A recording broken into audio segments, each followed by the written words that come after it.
Thomas's branch line is important, and so is Edward's. But their track and bridges are not so strong as those on the main line. Sir Topham Hatt does not allow the heavier main line engines like Gordon to run on them. But one day, the way Gordon was talking, you would have thought Sir Topham Hatt had given this order for quite another reason.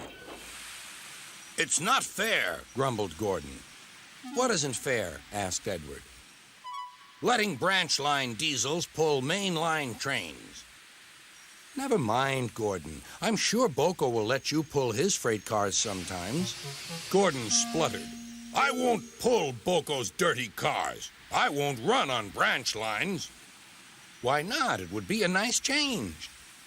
"Sir Topham Hatt would never approve," huffed Gordon. "Branch lines are vulgar." Gordon puffed away.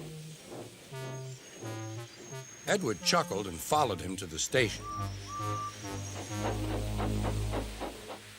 Every evening, the two engines pull two fast trains from the station. Gordon always leaves first with an express for the main line.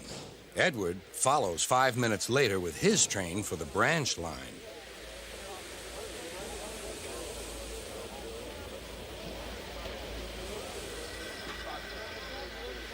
Usually, everything runs like clockwork, but tonight there was trouble.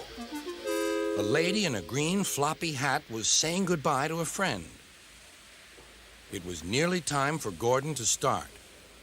The fireman looked back towards the conductor's van and saw something green waving. "Right away, mate." He thought the conductor had waved his flag. Gordon started, leaving luggage, his passengers, and the conductor all standing on the platform. Everyone was very surprised and cross.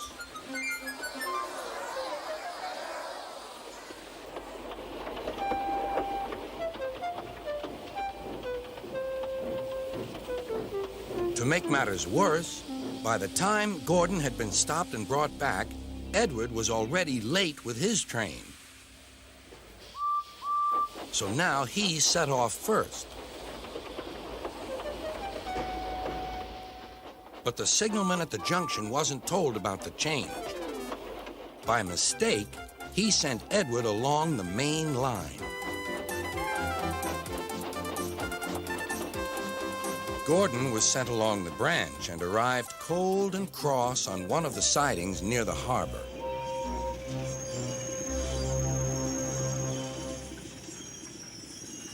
Next morning, Bill and Ben peeped into the yard. There were no cars for them, but they didn't mind that. Teasing Gordon would be much better fun. "What's that?" asked Bill. "Shh," whispered Ben. "It's Gordon." "It looks like Gordon, but it can't be. Gordon never comes on the branch lines. He thinks them vulgar." Gordon pretended he hadn't heard them. "If it isn't Gordon," said Ben, "it's just a pile of old iron, which we'd better take to the scrapyard."